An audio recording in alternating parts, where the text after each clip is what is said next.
और चलिए मैं आपको लिए चलते इंदौर, जहां मुख्यमंत्री डॉक्टर मोहन यादव का एक कार्यक्रम इंदौर में जो है सीएम एक बड़ी सौगात देने जा रहे हैं। औषधि परीक्षण प्रयोगशाला का यहां पर लोकार्पण कार्यक्रम के अवसर पर आप देख सकते हैं, यहां पर खुद मुख्यमंत्री बैठे हुए डॉक्टर मोहन यादव, उनके साथ कैलाश विजयवर्गीय महापौर साहब भी है और मंत्री जी भी मौजूद हैं, तुलसी सिलावट जी। तो आप मंच पर देख सकते हैं तमाम राजनीतिक मेहमान मौजूद हैं, डॉक्टर मोहन यादव भी मौजूद हैं और किसी खास विषय पर चर्चा करते हुए कैलाश जी के साथ।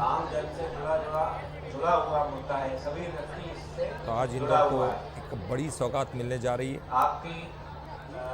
और इंदौर में जो नवनिर्मित खाद्य एवं औषधि परीक्षण प्रयोगशाला है उसका लोकार्पण।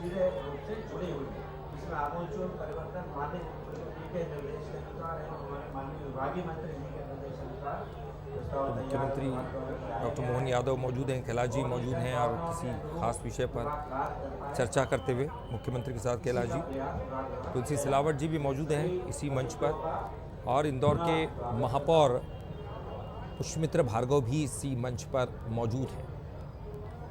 तो एक बड़ी सौगात आज इंदौर के लोगों के लिए, औषधि परीक्षण प्रयोगशाला।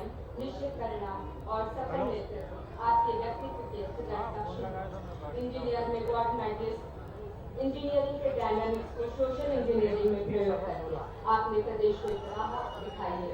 मैं आमंत्रित कर रही हूँ माध्यम से होगा, इसीलिए सभी सेक्टर में समान रूप से अलग अलग प्रकार से प्रोत्साहन की नीतियां 18 नीतियां हमने लागू की, जिनके कारण से हमारे इस क्षेत्र में फूड इंडस्ट्रियों के लिए भी बहुत सारे प्रकार की छूट दी।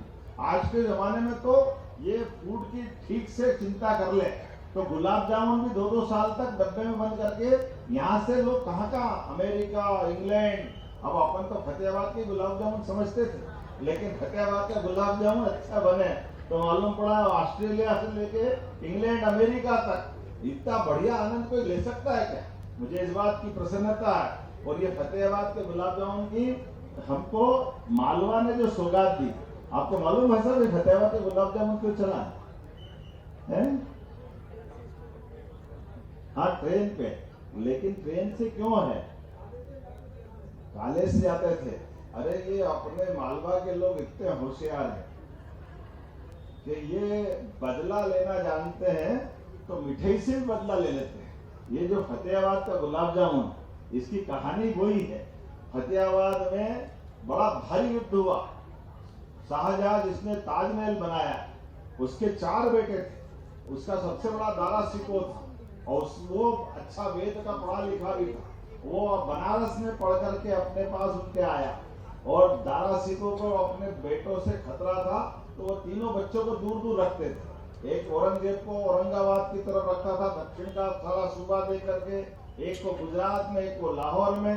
और जैसा कि होता है, वृद्धावस्था के कारण से शाहजहां ने डिसाइड किया कि मेरा उत्तराधिकारी दारा शिकोह को बना दो। अब दारा शिकोह को जैसे बनाने की बात आई, औरंगजेब ने विद्रोह कर दिया। उन्होंने कहा कि ये मेरे अपने पिताजी पे आरोप लगाया उन्होंने उल्टे सुल्टे कि ये गलत आदमी का चयन कर रहे हैं, और वो सेना लेके निकला। बड़ा भारी युद्ध हुआ, फतेहाबाद के पास हुआ और इस युद्ध में उसने अपने भाई गुजरात वाले को अपने साथ मिला लिया और इस भारी युद्ध में दारा शिकोह की सेना हारी। राजा रतन सिंह का भी यहाँ बलिदान हुआ। जोधपुर वाले भी बहुत सारे अलग प्रकार से दिल्ली की तरफ से जो सेना लड़ने आई, बड़ा भारी भीषण युद्ध हुआ जिसको इतिहास में धर्माट का युद्ध भी कहते हैं। धर्माट के युद्ध के बाद जब यहाँ से निकलने के बाद दारा शिकोह को औरंगजेब ने मारा, अपने भाई को जिनको साथ ले गया उनको भी दारू पिला पिला के मार दिया। बाद में अपने भांजे, भतीजे, बहन को मारा। एक भाई उनका लाहौर के पास था, उसको भी मारा।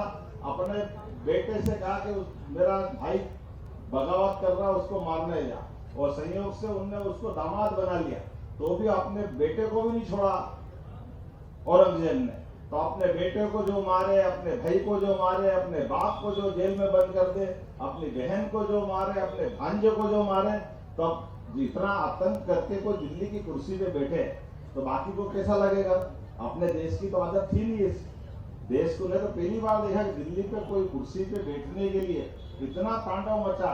इस तांडव के खिलाफ जब विषय बना तो औरंगजेब तो गद्दी पे बैठ गया और उसने और बाद में क्या किया मैं बताना नहीं चाहूंगा। इस बात का बदला फतेहाबाद में हमारे व्यापारियों ने लिया, क्या गुलाब जामुन बेचना चालू करा और धीरे से कहते कौन, तो बोला दिल्ली में गए गुलाब जामुन खा रहा है। ये मुहावरा अगर कहीं से बना है तो हमारे मालवा से बना, तो हमारी मिठाई भी कैसे बदला लेने का काम आती है, ये और कोई नहीं दे सकता है।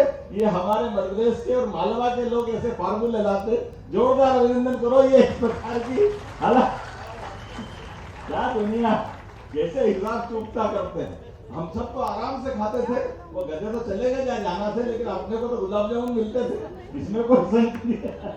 लेकिन ये जो हमारे अपने तरीके हैं जिनके कारण से देश का स्वाभिमान भी अपनी जगह रखते हैं और इन सारी बातों को स्मरण करने की जरूरत है। लेकिन अगर कोई गुलाब जामुन में अलारोट ज्यादा मिला दे, बीमारी को जो कर दे, अनावश्यक कष्ट हो जाए, तो जो यहाँ की लेबोरेटरी यही जांच कर दे, तो इसके लिए अच्छी चीज है। जोरदार अभिनंदन करो एक नई सौगात के लिए, जिसके माध्यम से ये जागरूकता, सर्टिफिकेशन, ट्रेनिंग, ऐसे कई प्रकार की चीजों के लिए ये खाद्य सामग्री के साथ साथ हम सबके बीच जागरूकता भी फैलाएगी और एक नई सौगात के लिए मध्य प्रदेश सरकार की ओर से मैं आप सबको बधाई देता हूँ। बहुत बहुत धन्यवाद। भारत माता की। लेकिन एक और बात, छठ पूजा का आज से उत्सव प्रारंभ हो रहा है। हमारी माता बहनें सदैव अपने परिवार की समृद्धि के लिए, पति की लंबी आयु के लिए, हमारे सूर्यनारायण देवता दिवाली के बाद पूर्वांचल के सारे लोग छठ पूजा का बहुत आनंद के साथ पूरा त्योहार मनाते हैं। तो आज सायंकाल से लगा करके और लंबा उनका अपना व्रत पूजा सब सिस्टम लेंगे। थोड़ी देर के लिए मैं यहाँ से शामिल होने उसमें भी जाने वाला हूँ। तो हमारी सभी बहनों को और सभी भाइयों को छठ पूजा की प्रदेश की ओर से, देश की ओर से बधाई देता हूँ, अभिनंदन करता हूँ और मेरी बात को विराम करता हूँ। मेरे साथ बोलो भारत माता की।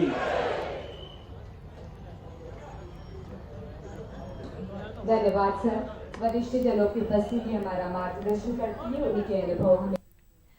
तो औषधीय प्रयोग प्रशिक्षण का आज लोकार्पण किया गया है। परीक्षण प्रयोगशाला का लोकार्पण करने के लिए सीएम डॉक्टर मोहन यादव पहुंचे थे। कैलाश विजयवर्गीय भी उनके साथ नजर आ रहे हैं। मंच पर संबोधित किया है, जानकारी दी है और आगे आने वाले भविष्य को लेकर भी उन्होंने कई योजनाओं के बारे में जानकारी दी है। सीएम डॉक्टर मोहन यादव को आपने सुना।